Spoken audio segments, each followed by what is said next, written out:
at all. I'm surprised we're not later. Jane, there's a lot of people very excited to hear from you. Hello, hello, hello, hello. How are we? Good, how are you? Yeah, good. How's it going? Good. That green looks lovely on you, I will say. Oh, thank you. Look, thank you for letting me attend the panel today. I mean, should I go into it? Where do we Yes, start? dive straight in. Who are you? What do you do? Tell us about Okay, Universal. great. So I am a talent acquisition partner at Universal Music. What that means is that I look after recruitment and hiring across a wide range of roles within the business.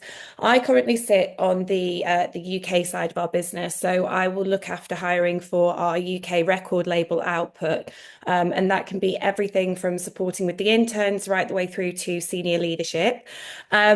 Universal Music is a huge beast. It is a global music and entertainment organization, predominantly known for its record label output. So we support with getting records out for, large scale artists, global artists, as well as kind of more local artists as well. So I guess my where I kind of sit within that, yeah, is just supporting with the background roles, all the weird and wonderful jobs and teams that go into getting a record out. I will help hire those people into our business. Amazing. And guys, you've already heard it. There are lots of weird and wonderful people doing weird and wonderful jobs. So let's find out a little bit more about what those departments are. Give us a couple of those jobs that people might not have heard of. Yeah, so we've got, oh gosh, it's so vast and broad. I'd say the kind of core areas. So you've got everything from the people that help with making a music and making a record. So that can be kind of your engineers, your producers, right the way through to those people that then put the record out there. So the marketing teams. We've also got partnerships teams. There's promotions. So promo. They're kind of the teams that get artists on, I don't know, radio, TV, get them seen basically publicly. We've also got, there's a big audience and media division that we formed last year, and within that, there's a lot of kind of digital output, social media content, putting out content for our artists. Also from the media side of things, looking at kind of radio, media coverage, and then right the way through to the A&Rs. And the A&Rs, they're the guys that find us the talent, sign the artists, and bring them into the business in the first place. So. I love that. It's amazing that you created an entire new media department just last year. So guys, I mean, new department. Yeah, I mean, we went through a bit of a change. I think there's been a lot of change in the music industry more broadly, speaking. But what that's done with our business is we've kind of had a bit of a restructure.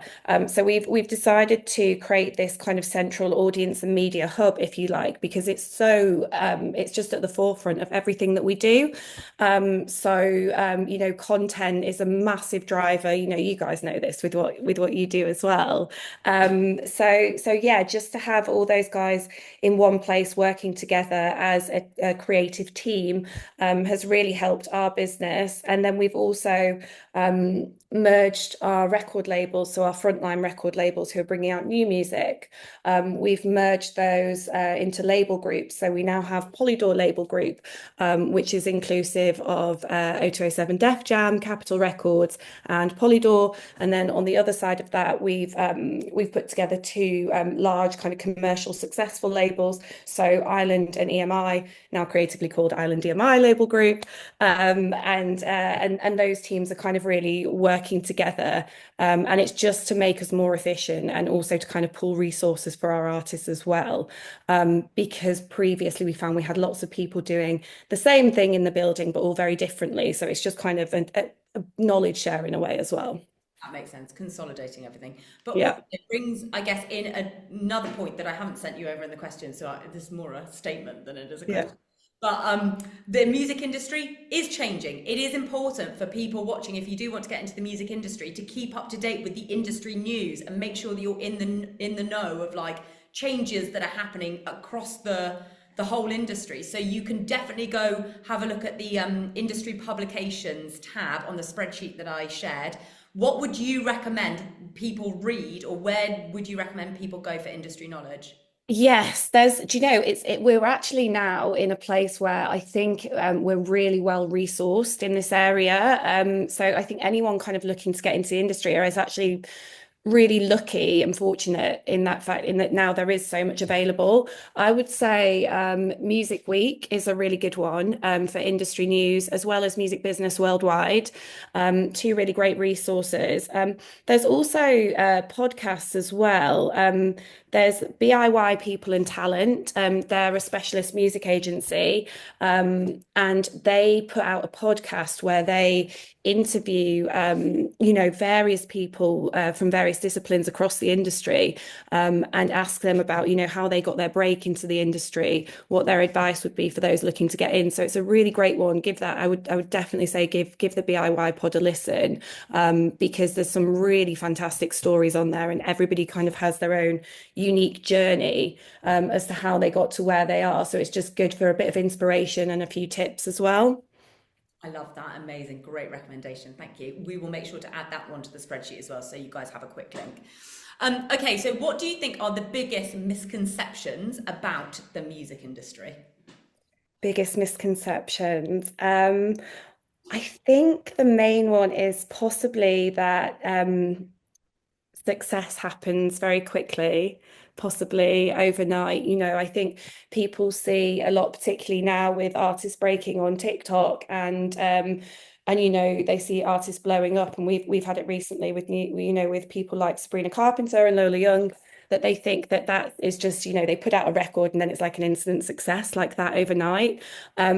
It takes a lot of time, and there is a lot of hard work and effort that goes into breaking an artist. And now I think now it's something like it can take five to 3 years for an artist to kind of go through that journey, find their artist value proposition, find out who they are, find the right sound for them, the right tracks, and then it's about kind of getting that to market once you have all that in place. So it also, I guess, off the back of that as well, it's not just one person that's doing it. It's not the artist and the manager kind of breaking themselves and then, a representative from the record label. A lot of the time, there is a whole team behind it, a massive team that is kind of putting everything together right the way from the recording, finding the sound right the way to the look, the aesthetic, the marketing. It's a huge team effort. So I think it's really important to stress that.